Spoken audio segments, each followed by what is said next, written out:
Ever feel like you're just constantly dealing with a health challenge that doesn't seem to let up? More than just a passing thing, it's become a constant part of your life. Today, we're going deep into what it's really like living with a long-term illness. We're talking about those chronic physical conditions, ongoing mental health struggles, basically health issues that stick around.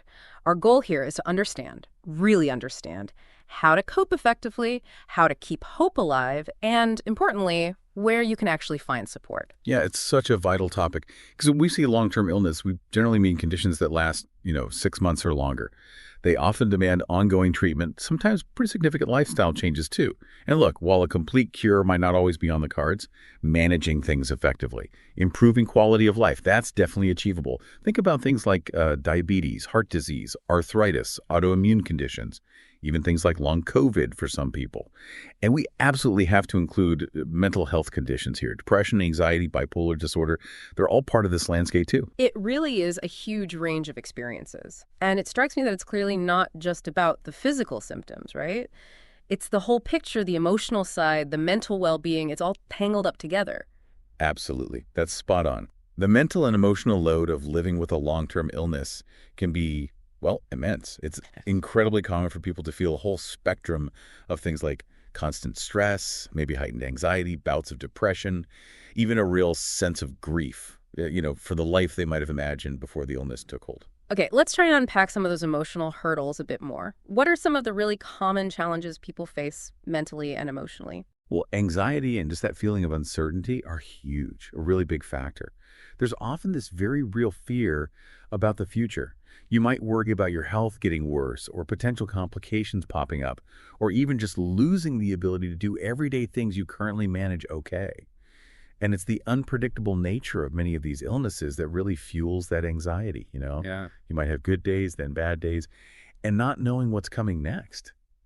That's incredibly stressful. That makes complete sense. Yeah, living with that constant what if must be draining. And what about that feeling you mentioned? Almost like losing a part of yourself to the illness. Right. It touches on depression and what can feel like a loss of identity. A long-term illness can take more than just your physical health away. It can really shake your sense of self, your purpose, how you fit into the world. When your life changes so fundamentally because of illness, it can trigger this deep sense of loss that goes way beyond just physical ability. And unfortunately, yeah, that can slide into depression, where even tiny everyday tasks just feel overwhelming. Your self-worth can get kind of tangled up with your health status, which is a really tough cycle to break.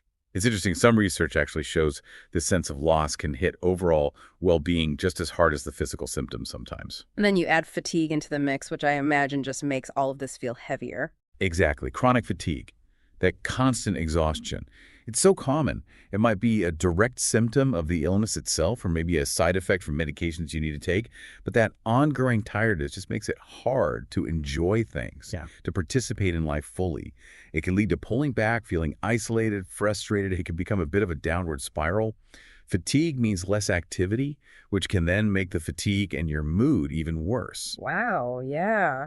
It paints a picture of a really significant emotional weight. But it's so crucial to say, isn't it, that feeling this way, struggling with these emotions, it's not a sign of weakness. It's not like you're failing somehow. Oh, absolutely not. It's a completely normal, understandable human reaction to dealing with something really challenging and ongoing in your life. Just acknowledging those feelings, letting yourself feel them instead of pushing them away, that's often the very first most important step towards coping. Okay, so if we understand that emotional landscape, what are some actual practical things someone can start doing? Strategies to find a bit more balance? Right, practical steps. Yeah. There are definitely things that can make a real difference. One of the absolute biggest is building and really leaning on a strong support network. That means family and friends, of course, but also don't underestimate the power of connecting with others who really get it. People in support groups, maybe online communities, sharing what you're going through with others on a similar path, getting that emotional validation, maybe practical tips too, it can be incredibly helpful. Some studies even show that people in support groups feel significantly less isolated. That feeling of me too, of being understood, must be incredibly powerful. What else? What other practical steps? Managing stress proactively. That's just paramount. We know chronic stress can actually make the symptoms of many long-term illnesses worse. So finding ways to relax and recharge isn't a luxury, it's key. This could mean things like trying mindfulness or meditation, just helping you stay in the present moment, not getting swept away by future worries. Even simple deep breathing exercises can work wonders sometimes, just calming your system down. And, crucially, making time for self-care, whatever that looks like for you, things that genuinely bring you some joy. Maybe reading, gardening, spending time with people you love, just listening to music. It's about consciously carving out those moments for yourself.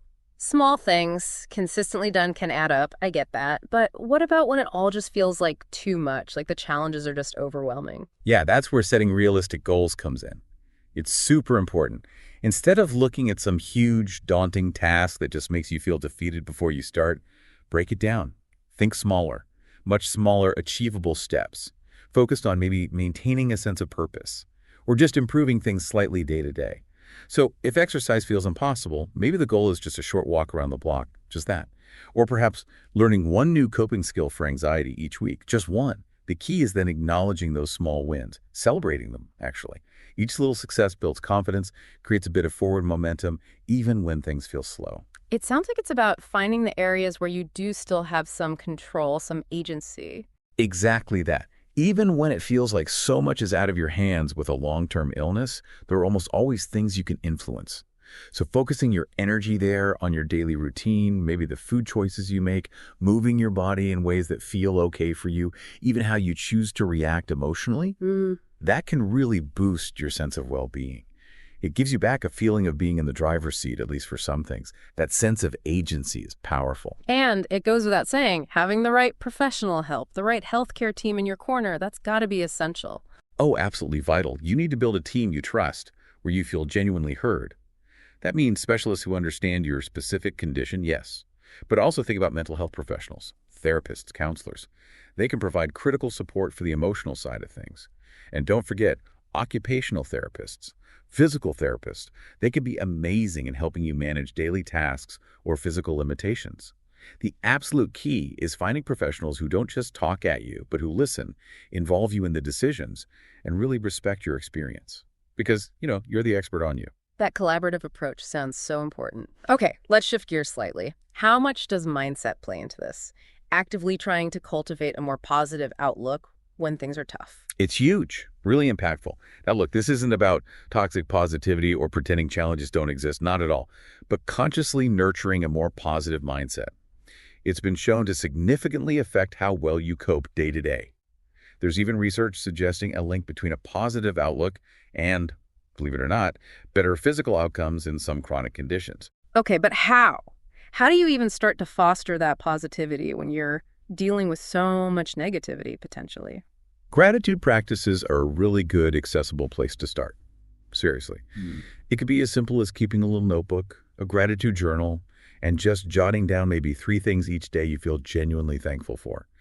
And they can be tiny things, a sunny morning, a good cup of coffee, a kind word from someone, doesn't matter how small. Over time, doing that consistently, it really can help shift your focus gently towards what's still good in your life, even with the difficulties. It's like training your brain to notice the positive. Right, retraining your brain to see the good stuff alongside the hard stuff. Exactly. And another thing is maybe reframing how you see your whole situation. It's easy to see living with a long-term illness as just a burden, right? But it can also be, a journey of profound personal growth. So many people find they develop deeper empathy, incredible resilience, a kind of inner strength they never knew they had. Trying to embrace the journey, acknowledging the ups and the downs, can actually feel quite empowering sometimes. So really recognizing that you are much, much more than just your diagnosis. Precisely. It's about actively looking for meaning and joy in maybe new routines or finding hobbies you can do, rediscovering old ones, and really savoring those small everyday pleasures that maybe you took for granted before. They still matter. They still add up to quality of life. This has been incredibly insightful. So if we had to kind of boil it all down, what's the core message for someone listening who's navigating this? I think the main takeaway is this: living well with a long-term illness. It absolutely is possible. It takes work, yes. Cultivating the right mindset, building that support system, really prioritizing self-care. It's not about pretending the challenges aren't real or giving up control. It's more about discovering and nurturing a different kind of strength day by day. That feels like a really empowering way to look at it. Okay, so for everyone listening today thinking about their own journey, what's maybe one small, actionable thing you'd suggest they could consider doing, maybe even today or tomorrow? Maybe just think about one small, concrete step. That's it. Could be reaching out to one person for support or looking up a local support group online. Maybe trying one deep breathing exercise when stress hits. Or literally just taking 60 seconds to write down one thing you're grateful for right now. Often, just starting with that one tiny positive action can create a little ripple, build some momentum. That sounds really manageable and powerful. I think the bottom line is remembering that even when you're facing these unique ongoing challenges, your well-being still matters. It deserves your attention, your care. Thank you so much for walking us through this. Such an important conversation to have.